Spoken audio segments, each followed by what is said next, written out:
सभी को यथा योग्य नमस्ते।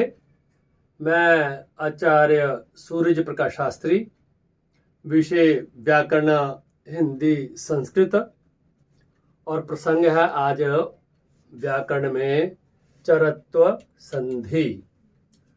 तो आइए चरत्व संधि के बारे में जानकारी प्राप्त करते हैं। तो चरत्व संधि का एक सूत्र है खरीच। तो इसका अर्थ यह है कि खरी परे झलाम चरस्यु। इसका अर्थ यह होता है कि झलाम के परे यदि खर हो तो झलाम के स्थान पर चर हो जाते हैं। तो झलाम कौन कौन से हैं? झलाम 24 हैं, जैसे क ख ग घ च छ ज झ ट ठ ड ढ त थ द ध प फ ब भ श ष स ह। तो ये झलाम कहलाते हैं। इसके बाद में या इसके परे खर खर कौन से हैं? खर हैं ये 13 कौन से हैं? क ख च छ ट ठ त थ प फ स ष स। इस प्रकार से। और चर 8 हैं। चर कौन कौन से हैं? च ट त क प श ष स। इस प्रकार से कहा कि यदि झलाम के परे या बाद में, झलाम के परे या बाद में खर हो तो झलाम को यानी कि इनके स्थान पर चर हो जाता है। ये चर जो वर्ण ये हो जाते हैं, उसी वर्ग का प्रथम अक्षर हो जाता है। अर्थात क च ट त प हो जाता है।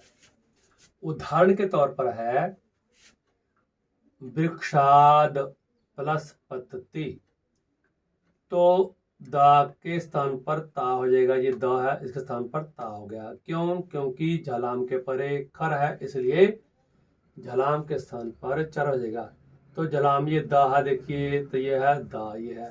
तो द के परे ये व्यंजन है, तो इस द के स्थान पर जो पहला वर्ण है वो है त, तो ये ता हो जाएगा।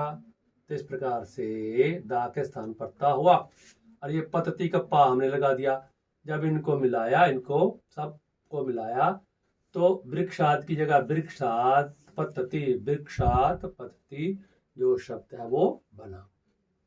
दूसरी उदाहरण में है तद प्लस फलम।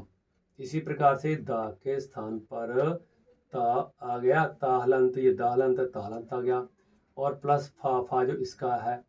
इस प्रकार से इसको मिलाया तो बना तत्फलम।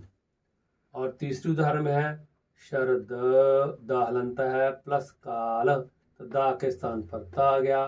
फिर जब इनको मिलाया तो बना शरत काल। इसी प्रकार से चौथी उदाहरण में है सद प्लस कर्म, और दा के स्थान पर ता आ गया, और प्लस कर्म है, तो बना सत कर्म। पांचवी उदाहरण में है उद प्लस पन, तो दा के स्थान पर ता आया, तो और पन है ही है, तो इनको हमने जोड़ा, उत्पन्न ये शब्द निष्पन्न हुआ।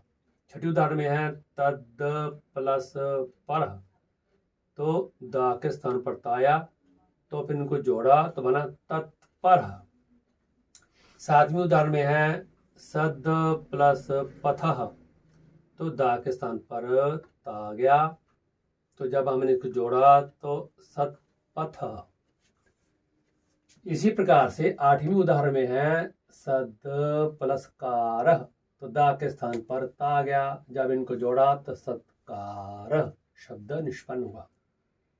नौवीं उदाहरण में है उद प्लस साह, ता के स्थान पर ता आ गया, तो जब जोड़ा तो बना उत्साह।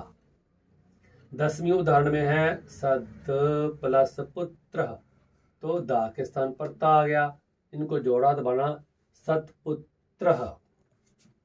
11वीं उदाहरण में है संपद प्लस समय, दा के स्थान पर ता आ गया, जब हमने इनको जोड़ा तो बना संपत समय। 12वीं में है विपद प्लस काल, तो दा के स्थान पर ता आ गया। जब हमने इनको जोड़ा तो बना विप्त काल।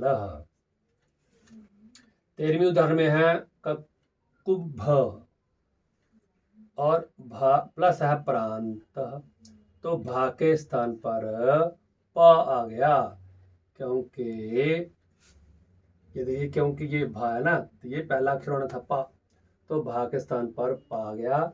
जब हमने इनको जोड़ा तो बना ककुप प्रांत। इस प्रकार से झलाम वर्णों के या व्यंजनों के परे खर व्यंजन हो तो जलाम के स्थान पर चर जो वर्ण है वो हो जाते हैं, जो कि मैंने उदाहरण देकर के आप लोगों को समझाया।